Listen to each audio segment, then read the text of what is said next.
এই হচ্ছে কাওয়াচর যাওয়ার বাহন।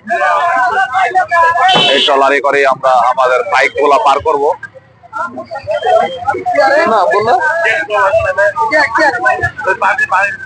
গঙ্গামতী নদীর লেক পার হচ্ছে এই যে বাইকগুলো, পর্যটক সহ পার হয়ে আমরা ওই পার কাওয়ার পার যাবো।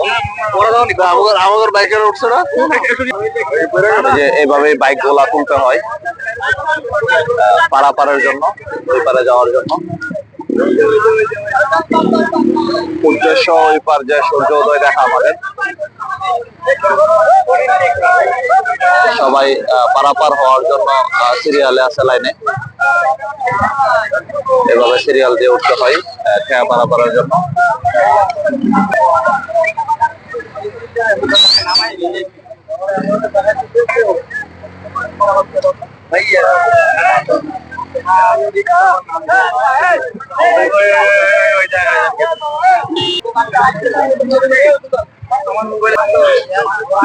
এই যে এভাবে যাচ্ছি আমরা খেয়া পারাপারের করে।